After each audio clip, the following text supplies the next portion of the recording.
안녕하십니까? 4차시 1강 시작하겠습니다. 도소매 입지. 이번에는 이제 상권 분석에서 이제 입지에 대한 얘기를 좀 하려고 그래요. 입지에 대한 얘기를. 근데 입지에 대한 얘기 하기 전에 상권에 대해서 또 다시 조금 정리를 하면 상권 개념은 대형 상가가 이제 고객을 흡입할 수 있는 실제적 소비자가 존재하는 권역을 말하는 거야. 그래서 배우지 또는 시장 권역이라고도 한다. 상권이라고 할 때는. 그래서 고객들이 재화나 서비스를 소비하고 구매하기에 접근 가능한 권역과 범위를 우리가 상권이라고 하는데, 상권 형성에는 조건이 있다. 소비자가 존재해야 된다. 고객이 존재해야 된다는 거죠. 그 다음에 배우지가 있어야 되는 거예요. 배우지. 응? 고객 배우지. 물론 배우지가 없는, 이거 뭐 한강, 뭐 뚝섬, 이런데 공원에, 한강공원, 뚝섬공원, 이런 데는 조금 좀 다르지만, 그런 배우지가 존재해야 된다. 그 다음에 상가에 접근하기 위한 수단이 어떤 거냐. 그 다음에 소비, 구매하고자 하는 재화 용역, 이런 것들이 이제 상가라고 하면, 입지라고 할 때는 뭐냐, 입지. 어느 자리에서 장사를 할 거냐, 이거 이제 입지인데, 입지라고 할 때는 무엇이냐. 현재 입지가 영향을 미치는 어떤 장소. 그래서 특별한 이치, 그 자리하고 그 자리가 가지고 있는 조건. 그걸 입지라고 한다. 특정한 지점, 그러니까 양평에 땅이 100평인데 조건은 남한강이 보이고 있다. 남한강 뷰. 이런 조건을 가지고 있는 땅 100평. 이런 것이 입지다. 그래서 어떤 자리 구할 때 아파트 같으면 한강 뷰에 30평대 아파트를, 그런 로케이션에 아파트를 찾는다. 이런 것들 입지 개념하고 조금 유사할 수 있는 거죠. 그래서 이치와 조건이 합쳐져서 입지라고 한다. 그래서 이치는 뭐냐? 특정 장소를 말하는 거야. 특정 시설이 있는 특정 지점. 내가 이 자리에 오픈을 해야 되겠다고 하는 특지점.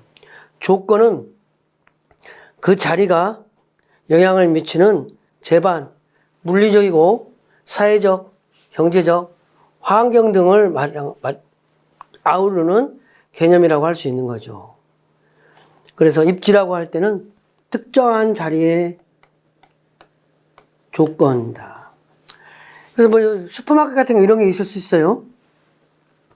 슈퍼마켓의 지하 입지, 슈퍼마켓. 되게 안 좋은 거야. 슈퍼마켓의 건축물 대장에 지하에 슈퍼마켓이 있다. 그러면 좋지 않은 정보다. 그래.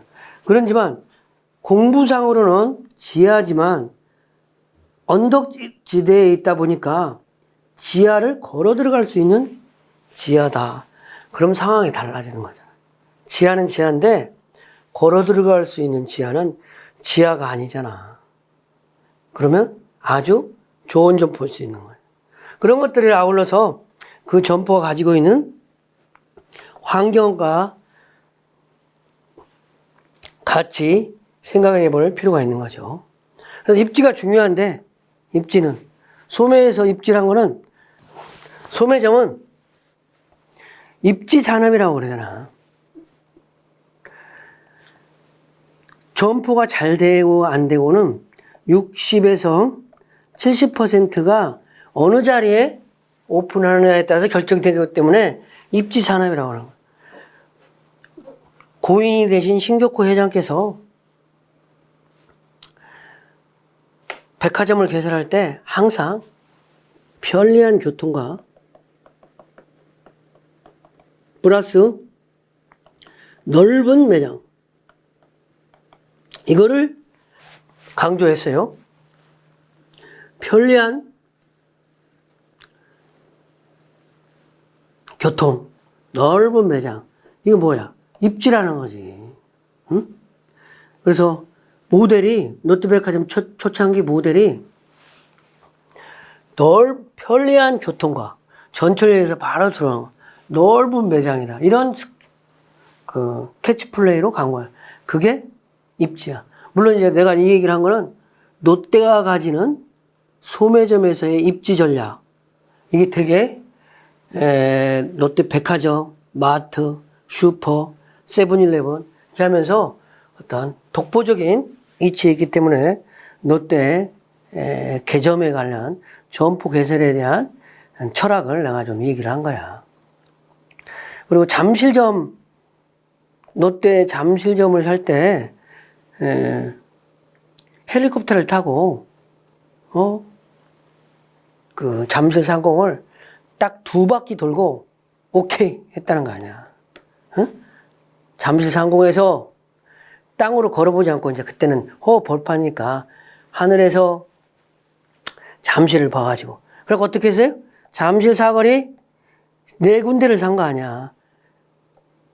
잠실 5단지 부분을 제외하고 3개 사거리, 잠실 사거리 3개가 롯데백화점과 롯데마트, 그다음에 롯데 초고층 빌딩, 길 건너편에 롯데캐슬, 그리고 3개 지점을 다 롯데가 가지고 있잖아요. 그게 입지 전략인 거지. 그래서 특히 기업의 입지 전략은 한번 점포를 결정하면 입지 변경이 쉽지 않아요. 그리고 자가 점포가 아니면은 인테리어 해가지고 그거를 돌려줘야 되잖아. 그죠? 돌려줘야 되니까 막대한 투자가 되고 장기적으로 하기 때문에 입지가 좋아야 된다는 거지. 그리고 특히 유통에서는 입지가 어떤 다른 요인보다도 소매업에서는 입지가 보행자의 통행량 뭐 이런 것들이 주도적인 어떤 결정을 하니까 주차시설. 그래서 요즘은 고객이 얼마나 집게 갈 수 있느냐, 주차장이 얼마나 있느냐, 이 요소가 입지에 되게 중요한 요소가 되고 있다. 입지 선택이 이제 어려운 점이 있어요. 입지 선택이 어려운 점은 어떤 부분이냐면 변한다는 거지. 도시도 구도심이 있다가 다 요즘 신도심으로 바뀌잖아요. 그죠? 서울도 강북과 강남 달라요. 근데 지방도 다 구도심은 거의 쇠퇴해가고 신도심 위주로 되잖아요. 그런 것처럼 입지가 많이 변한다는 거죠. 입지가 현재의 기대를 만족시키고 있는지, 미래에도 그대로 계속 갈 것인지, 이런 부분에 있어서 결정이 중요하다는 거죠. 그리고 특히 점포에 수명 주기가 있는 거야. 점포는 보통 점포에 상품 수명 주기에서 나온 거야. 상품 수명 주기. 신제품의 출시부터 어떤 단종되기까지의 단계가 프로덕트 라이프 사이클이라고 하잖아요. 그런 것처럼 스토어 라이프 사이클이 되는 거지. 점포의 라이프 사이클이 어떻게 되는 거냐. 사실은 점포를 오픈하면 상승 타고 있어요. 홍보 마케팅을 통해서. 그 다음에 절정, 그 다음에 쇠퇴기를 보이는 그런 단계가 있다는 거죠.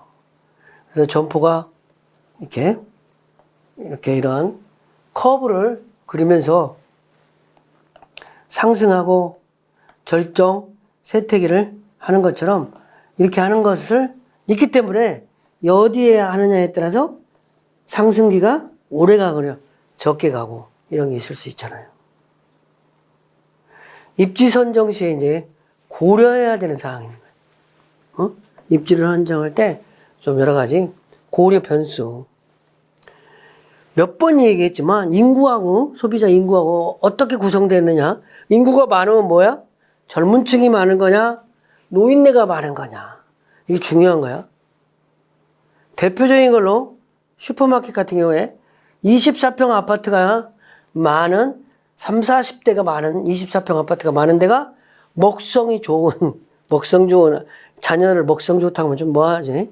먹성이 좋은 식구로 구성된 3, 4인 가구가 많이 사는 24평형 아파트 단대가 1000세대와 노인네 혼자 사는 40평대 1000세대는 질적으로 다르다는 거지. 그죠? 도시가 발전하느냐, 쇠퇴하느냐. 그 다음에 상업 경쟁력이 있느냐, 없느냐. 그 다음에 이제 뭐, 기후, 이런 것들에도 다 영향을 미치는 거죠. 요즘에는 이제 기후 민감성이라는 게 있어요. 저도 요즘은 기후만 보네. 저 기후만 봐, 기후. 뭐라고? 골프 치러 가야 되니까. 열흘간 기후만 딱 나오잖아. 그죠? 근데 우리나라 많은 사람들이 기후에 되게 민감해. 옛날에는 그냥 기후, 날씨 별로 신경 안 써도 비 오네 그러면 우산 쓰고 그랬어요. 근데 요즘은 다 기후를 보고 기후 대비해서 라이프 스타일을 생활해요. 기후라는 요소가 되게 중요한 요소가 됐어요. 그래서 인구 통계학적인 특성을 고려하는 거지. 교통 흐름을 고려하는 거야. 입지 선정할 때. 자동차 수와 형태, 보행자 수와 형태, 대중교통이 어떻게 되느냐. 그리고 이제 경쟁은 안 볼 수가 없지. 점포 수와 형태. 경쟁점도 또 어떤 경쟁점이 있느냐. 슈퍼마켓에서 SSM이라고 그래가지고 대기업이 운영하는 점포를 SSM이라고 그래. 그거 있으면 들어간다는 사람도 있어요. 그러니까 롯데슈퍼, GS, 이마트에서 운영하는 에브리데이, 이거 헛방이다, 이런 거지. 걔네들 기업, 왜냐면 슈퍼마켓이라고 하는 거는 한 50평에서 100평 사이 슈퍼마켓은 자영업 비슷해가지고 주인 정신의 발로에 의해서, 어떤 몸으로 때우는 건데, 대기업이 운영하는 데 있어서는 몸으로 때우는 놈들이 요즘 없어졌지. 제가 직장 생활할 때, 노예 생활할 때는 진짜 몸으로 많이 때웠어요. 막, 퇴근을 하고 집에를 안 가고, 그만, 제가 점장이 저를 좋아했어요. 집에를 안 가니까. 출근만 하니 집에 가냐고 쉬라고도 안 쉬고 나오니까 나 좋아했는데.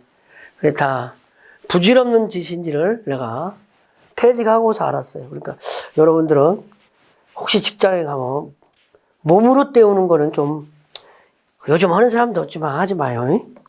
입지 특성, 주차장의 수, 도로에서 뭐 보이느냐 안 보이느냐, 먼 발치에서 보이느냐 안 보이느냐 이게 되게 중요해. 그 다음에 비용 요인 되게 중요해. 그래서 권리금이 있느냐, 임대 조건, 권리금 있느냐 없느냐, 임대 기간이 어떠냐, 보증금을 얼마가 있느냐. 자영업자들은 보증금이 많지 않은 걸 좋아해. 보증금 2천만 원에 월 500만 원을 더 좋아해. 근데 대기업은 월세가 싸고 보증금 많은 걸 더 좋아해.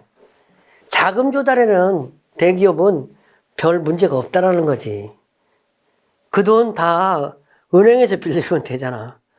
근데 자영업자들은 보증금 적어야 내가 점포 띄워가지고 도망가기가 또 쉬운 거야. 뭔 얘기야? 도망간다는 게 뭐야? 권리금 받고 팔아먹고 다른 점포 가서 다른 점포 또 점포 개발하고 또 팔고 이게 뜀뛰기 하는 거야. 뜀뛰기 전문이 있어. 뜀뛰기 전문. 내가 점포 개발해서 붐업시켜서 보증금 받고 보증금 권리금 뻥 훅가시 시켜가지고 다른 데 지역 가서 점포 개발해가지고 또 장사 오픈하는 거야. 그래가지고 권리금 이빠이 받고 또 다른 데가 뜀뛰기 하는 거지. 계속 신규점만 하는 사람들이 있다는 거지. 그런 부분에 있어서는 뭐야? 보증금이 작은 게 대단한 무기가 팔리기가 잘 팔린다는 거지. 근데 새로 신규하는 사람이 보증금이 그 돈이라는 거를 모르는 사람도 있어. 근데 또 선수들은 보증금 많은 거를 찾아. 아니, 권리금 많은 걸. 권리금 많은 점포가 좋은 점포야. 그 권리금은 검증된 점포거든. 권리금이 있다는 거는. 그렇죠? 입지 선정 기준은 안정성이 있어야 돼. 안정성. 꾸준해야 된다는 거지.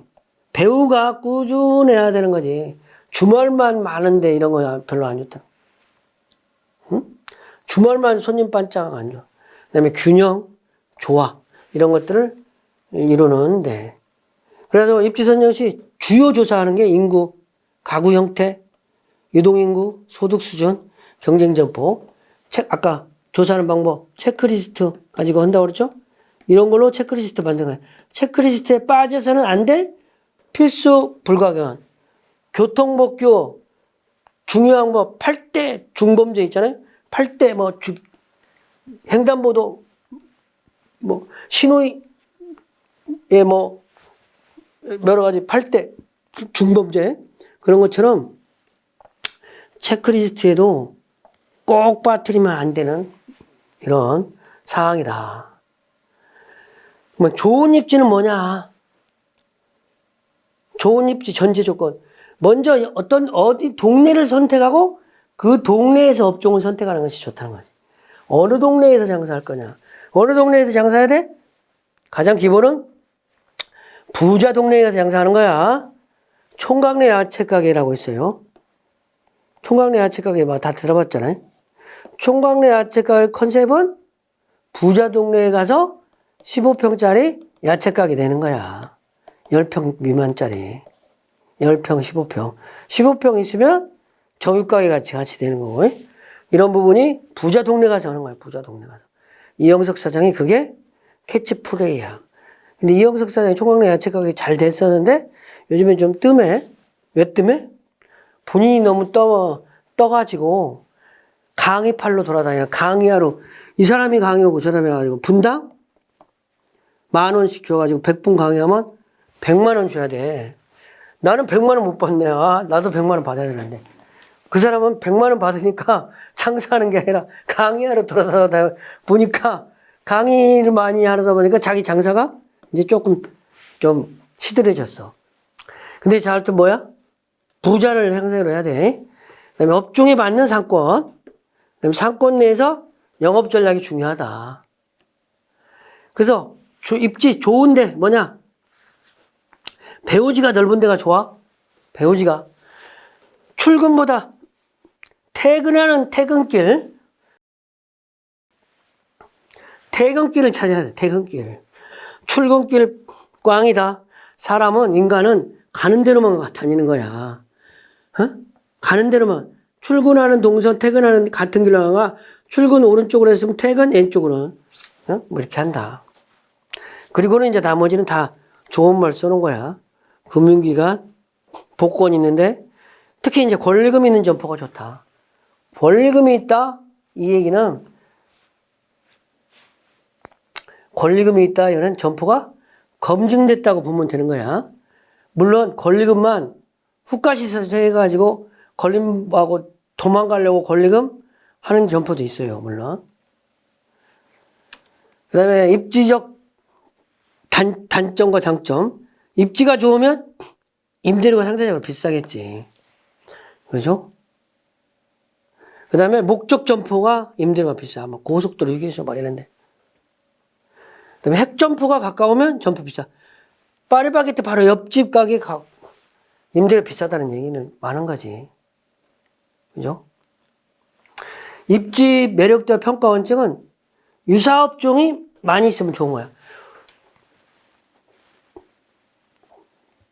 붕어빵 장사도 한 집보다 두 집이 있으면 좋은 거야. 그 다음에 보충 가능성의 원칙. 그 다음에 경제성이 있어야 되는 거야. 입지가 절로하면. 보충 가능성 뭐야? 딴 사업 해도 되면 내가 이 장사 하다가 안 되면 안 팔고 다른 장사 할 수 있는 점포. 그 다음에 접근 가능성. 고객들이 접근 가능성이 있으면 좋은 거야. 그 다음에 업종을 선택할 때는 군집업종, 전문 군집형, 복합 이렇게. 의존형 입지가 있다. 학교 주변은 문방구. 근데 요즘 문방구 거의 안 돼. 왜 안 돼?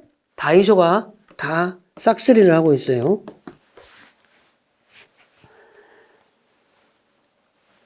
그 다음에 이제 소비, 입지 선정 시 소매, 비교 구매한다든지 전문 구매, 편의 구매 이런 것들이 있으니까 이런 것들을 감안해서 어떤 전략을 수립을 해야 된다.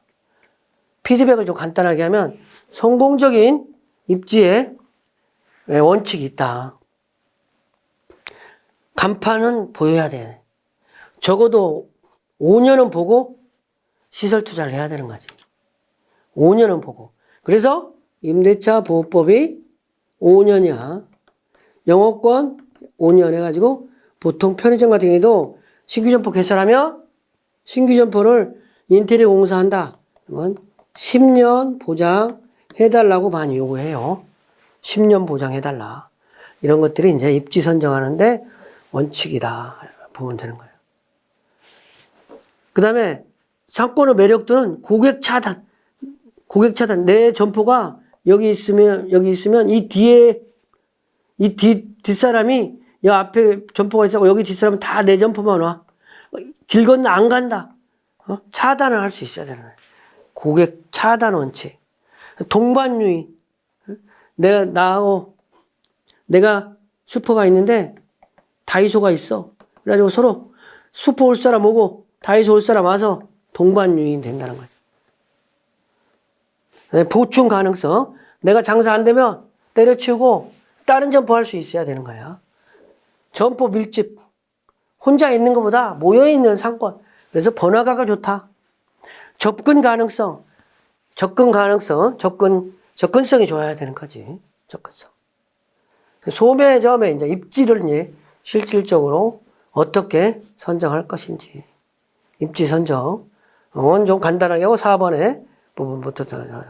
입지 선정 절차. 실질적으로 입지를 어떻게 그러면 점포를 선정하냐. 그런 부분하고 실제로 어떤 대기업 같은 데서 어떻게 출점 부지를 선정할 거냐. 이런 부분이에요.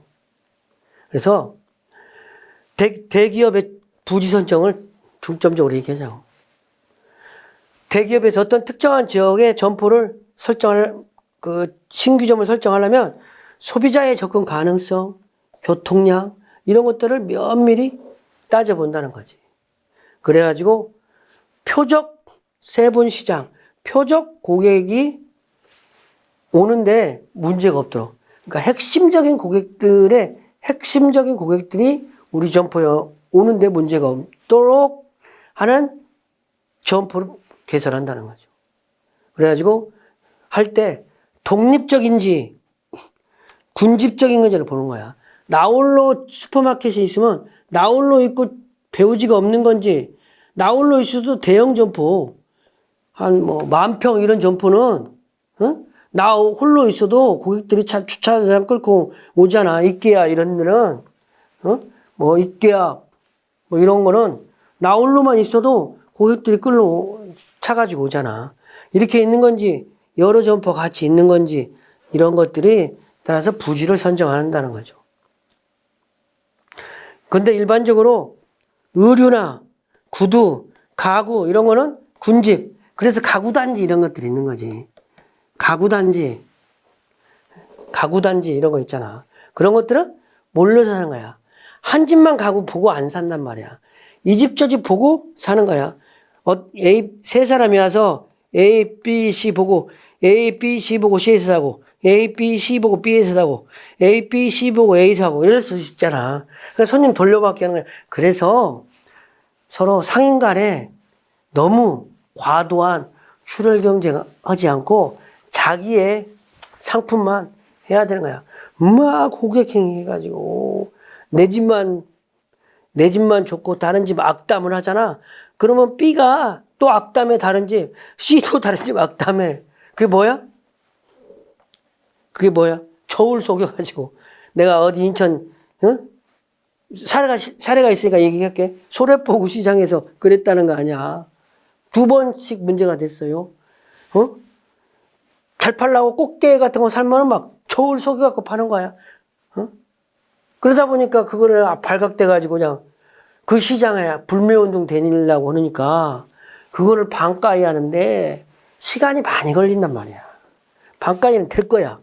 전통시장 살려야 되고 또 거기에 의해서 많은 사람들이 반성하고 철하고 막 그러잖아. 근데 저울 속여가지고 막. 그리고 어디 뭐 시장, 전통시장 가면 뭐 저울 속였다는 얘기 뭐 한두 번 들어봤죠, 여러분? 그러면 안 돼. 입지 평가할 때 고려. 아까 상권 선정할 때 고려사하고 좀 유사하는데 조금 색이 결이 다른 거야. 보행객이 얼마나 많으냐. 차량 통행을 하느냐. 그다음에 이면도로냐. 주차시설이 어떻게 되냐. 주차시설. 특히 음식점 같은 경우에는 용암리 막국수라고 전국 8도에서 오는 막국수집이 있어요. 양주의 은현면 용암리. 용암리라는 용암 막국수야. 그러면 면 소재지도 아니고 리에 큰 다리 밑에 하나 있는 거야. 주차장만 넓은 주차장만 있어. 할머니 때부터 해왔어. 그래가지고 사람들을 전국에서 온다. 그다음에 점유 조건이 어떠냐. 이런 부분에 의해서 소매의 입지가 결정된다. 그리고 부지 특성이 어떠냐. 그리고 상권 내 수와 규모, 자기 점포와 유사성, 소매 구조 균형 파악 이런 것들에 의해서 어찌됐든 입지 선정을 해야 된다는 거죠.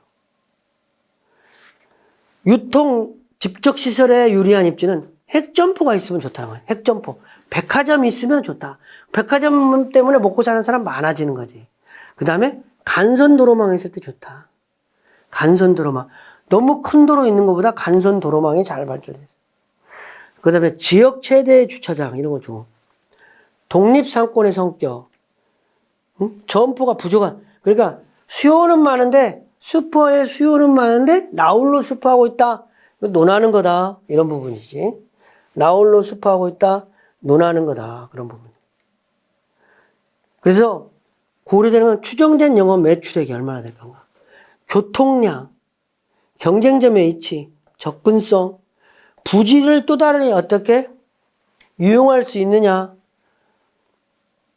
그 다음에 건물의 사용 시간, 임대료 이런 게 있어요. 건물이 어떤 건물은 임차에서 가보면 문을 다 상층부 닫아가지고 9시만 되면 나홀로 폐점해야 되는 거야. 다 나홀로 장사할 수가 없잖아. 그런 점포 있잖아. 그럼 점장은 좋은 거야. 다른 점포들은 다 10시까지 10시에 퇴근을 점포 폐점하는데 우리 점포는 9시 되면 폐점하는 거야. 그러면 점장은 1시간 빨리 퇴근할 수 있잖아. 얼마나 좋아?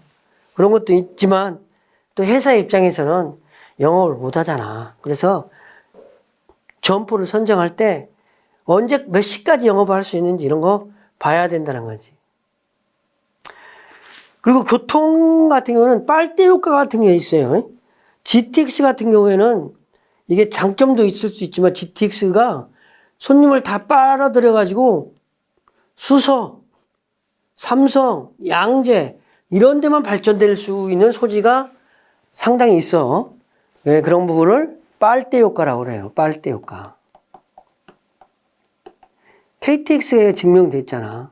KTX하고 SRT가 개통이 돼갖고 지방화를 되게 경원양을 했는데 대형 백화점, 특급 호텔, 대형 병원 다 고객이 지방에서 서울로 온대잖아. 그럼 문제가 있지. 그래서 빨대 효과가 있다는 거지. 소매 입지 선정할 때는 상권이 흡입력이 얼마나 빨아들일 수 있느냐 이게 중요하다는 거예요. 고객의 흡입력을 상권은 고객의 흡입력이 되게 중요해요. 그래서 빨대 효과라는 거 있어요. 빨대 효과, 고속저철이라든지 이런 것이 개통되면 지방은 잘 될 줄 알았는데 지방이 소멸한다라는 거지. 이걸 빨대 효과라고 한다. 항아리 상권이라는 게 항아리. 항아리 상권이 좋은 거야. 이 상가 분양하고 그러면은 뭐 분양 시장에 항아리 상권이라는 말만. 이게 항아리 뭐야? 물고기 어항 물고기 잡을 때 뭐 입구 작은 데다 된장 넣어놓고 풀어서 이게 내천에 강에 한강에 아니면 한강은 뭐 물고기 못 잡으니까 천에 띄워놓으면은 계곡 같은 데도 항아리에다가 속에다가 된장 풀어 놓아놓으면 물고기들이 들어갈 때는 잘 들어가는데 나오지를 못하잖아. 그런 것처럼 상권이 항아리 상권이라는 게 고객들이 그 동네 고객은 이탈하지 않아. 한 번 들어오면 이탈하지 않아. 외부로 유출되지 않은 상권 이런 걸 항아리 상권이라고 한다. 그 지역에 편의시설이고 뭐 딱 그거밖에 없어. 그거 이용하지 않으면 안 돼. 그래서 권리금 세다. 그래서 항아리 상권의 어떤 전문가들은 남양주 평내, 뭐 호평, 서울 내곡동 신설 이런 상권 이런 거를 어찌됐든 항아리 상권이라고 하는 거예요. 입지 선정 플로어는 상권 플로어처럼 시나리오를 작성해가지고 A, B, C 등급지 분석해서 매출 추정해갖고 계약 체결하고 뭐 이렇게 너무 아주 심오한 일을 너무 간단하게 10초 만에 정리를 하는 것 같아서 좀 미안하네요. 그다음에 업태 및 업종과 입지의 관계가 있다. 업태, 업종, 입지 간의 상호 관계성을 한번 좀 얘기한 거야. 도심형 입지가 도심형이 우리가 이제 뭐 이런 게 있잖아. 세무서, 관공서대에 가면 좀 다른 얘기인데 맛집 찾아가는 거야. 우리 타는 예지 가가지고 맛집 여러분 모르는 동네 가가지고 맛집 찾으려면 예전에 요즘은 네이년이라고 네이버가 다 검색해 주는데 이 네이년이 없을 때 네이버가 없을 때는 관공서 뒤에 가면 검증된 맛집들이 다 있었어요. 관공서 사람들이 접대받으니까 지돈이라고 뭐 자기 돈 안 내니까 남의 돈이니까 그리고 또 접대하는 사람도 법인카드로 쓰잖아. 그러니까 좋은 거 막 먹는 거야. 원님 덕에 날파를 분다고 공무원 접대해주고 왔다고 나도 먹고 너도 먹고 그렇게 하니까 관공서에 맛집들이 있는 거야. 그래가지고 올라가는 것처럼 도심에 입주하는 입지가 있다. 도심에는 어떤 것들이 있느냐. 그래서 관공서나 뭐 은행 이런 것들이다. 부도심에는 또 어떤 조금 근린 상가들이 좀 많은 지역 한 3천, 4천, 5천 세대 있는 지역을 부도심이라고 하는 거죠. 그다음에 선상 소매 중심지라는 게 있다. 선상 소매. 선상 고속도로 대로변 같은 고속도로에는 없지. 고속도로급 도시 고속화도로 있는데 어떤 휴게소 이런 데 있는 거. 그다음에 고립입지는 고속도로, 교외도로, 인접에 점포가 없는 길가에 있는 거. 이런 게 고립입지라고 하는 거다. 형태별로 생활형 입지, 목적형 입지 적용합니다. 생활형 입지는 말하면 식당 같은 거는 이제 생활형 입지라고 하는 거지. 생활형 입지. 목적형 입지는 어떤 거야? 목적형. 목적 때문에 테마에 병원 같은데. 적응형 입지는 이제 주로 패스트푸드 판매점에서 계속 우리가 적응해 나가잖아요. 근데 좀 입지와는 다른 말인데 우리가 고객들이 다 적응되어 가는 거야. 요즘은 AI에 많이 적응돼 갖고 요즘은 이제 다 AI로 주문하기 때문에 그게 너무 많이 길들여져 있어요. 그런 것처럼 고객을 길들이기 되게 중요한 것 같아. 그래서 고객들이 적응해가 나간다. 점포. 편의품점은 어디 있냐? 편의품점은 유동고객 많은 데 있으면 되는 거야, 편의품은. 고민하지 않고 그냥 사는 거니까. 선매품은 내가 사기 전에 물건이 뭘 살 건가 정해놨어. 5천만 원짜리 첼로 살 거라고 정해놨어. 첼로 그거 없으면 딴 데 가는 거야. 그런 게 선매품점이야. 내가 사기 전에 정해놓은 데야. 그러니까 자주 안 사는 거지. 그러니까 이거는 도심에 있는 거지. 그죠? 전문품도 마찬가지지. 전문품도. 그다음에 입지 조건. 소매점의 입지 조건은 배우지 및 고객의 질과 양이 있어야 되는 거고. 교통수단의 상태가 양호해야 되는 거고. 그 다음에 번화성의 정도 및 성세의 상황이 좀 맞아야 되고. 그 다음에 토지 이용에 관한 공법상 규제 정도, 이걸 잘 봐. 토지 이용도 법을 잘 알아야 돼. 그래서 부동산 공부하는 사람들이 꼭 상권 분석을 잘 아는 것은 아니지만 많은 밀접한 관계가 있어요. 부동산 중개, 상권 분석 상당히 불가분의 관계에 있는 거지. 그 다음에 유통업은 입지라고 하는 것과 불가분의 관계가 있다. 그 다음에 특히 소매점은 대부분의 어쨌든 바로 입지하고 결정적인 관계가 있기 때문에 특히 다른 업종에 비해서 중요하다. 업태 전략이라고 하는 거는 그 지역에서 어떠한 지역을 할 거냐, 고립된 지역에서는 무엇을 할 거냐, 이런 부분이라는 거지. 고립된 지역에서 해야 될 장사가 있고, 도심에서 해야 될 장사가 있고, 부도심에서 해야 될 장사가 있고, 뭐 이러한 부분이 어떤 업태 전략이라고 할 수 있는 거죠. 소매 집적이라고 하는 거는 뭐냐? 소매 집적은 이제 소매점은 원래 모인다는 거죠. 대형이라든지 여러 점포가 공동의 목적은 아니지만 이렇게 점포가 모이는데 모이는 거야. 이렇게 점포가 있으면 처음에는 이제 그런 거잖아. 어떤 강릉의 커피거리 그런 게 있어요. 강릉의 커피거리. 강릉의 커피거리도 거기는 원래 예전 한 20년 전에는 별로 커피숍도 없고 그냥 바다만 잘 보이는 항구가 별로 발달되지 않는 그런 지역이었어요. 근데 커피숍이 한두 군데 생기니까 자꾸 여러 커피숍이 옆에 생긴 거야, 주변에. 그래서 거기서 커피 거리가 된 거지. 그런 것처럼 모인다는 거죠. 그래서 대형, 소형 또는 다른 업종이 상해한 업체의 여러 소매 기관이 공동의 목표하에 소매 시스템 집적을 하게 되는 거예요. 그래서 이게 의정부에 가면 오뎅식당이라고 있어요. 부대고기 전문집이야. 그 오뎅식당만 오뎅식당이 원조집이야, 원조집. 근데 다 원조집이래, 불러. 거기는 그래가지고 이제 부대고기 잘 되니까 넘치는 고객 찾기 위해서 막 생겼어. 부대고기 거리가 돼버렸잖아.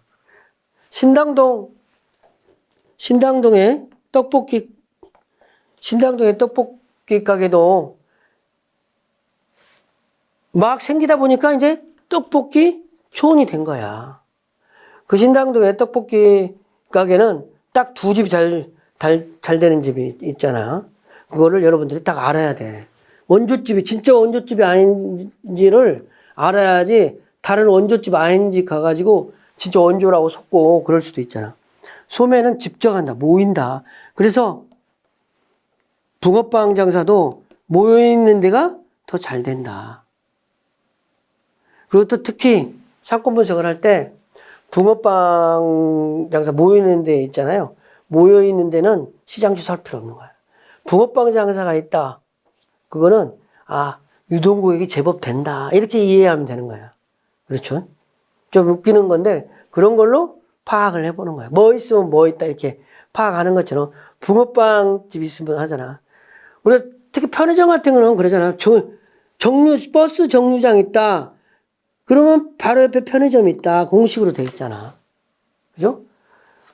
편의점 있으면 또 뭐 있어요? 편의점 있으면 바로 옆에 아이스크림 가게 있는 무인 막 생기고 그러잖아. 그런 것처럼 소매는 모인다. 그 다음에 소매 집적 커뮤니티 기능이 있다. 누적 유인 원리라는 거예요. 사람은 모이는데 모이게 돼 있어요. 소비자들이 귀신처럼 많아요. 지금 어느 동네 맛집이다 그러면 맛집 찾아가잖아. 또 골목, 그래가지고 가국 골목 이렇게. 그 다음에 빈대떡 골목 이런 거 있잖아. 서울 시내도 그런 골목들이 이 골목 저 골목들이 많아요. 그 골목들이 처음에는 한 집부터 시작했다가 두 집 되고 세 집 되고. 특히 막걸리 같은 경우도 막걸리 얘기하네. 전주에 중화산동에 가면 막걸리 또 주전자 막걸리 있어요. 주전자로 얼마. 거기는 안주는 무료야. 한 주전자로 해. 그래가지고 한 집이 잘 되다 보니까 주전자 막걸리 골목이 됐잖아. 그래서 막 모이는 거야. 그게 소매 집적이라고 하는 거라는 거지. 여기서 강의를 마치겠습니다. 다음 시간에 학습하겠습니다. 수고하셨습니다.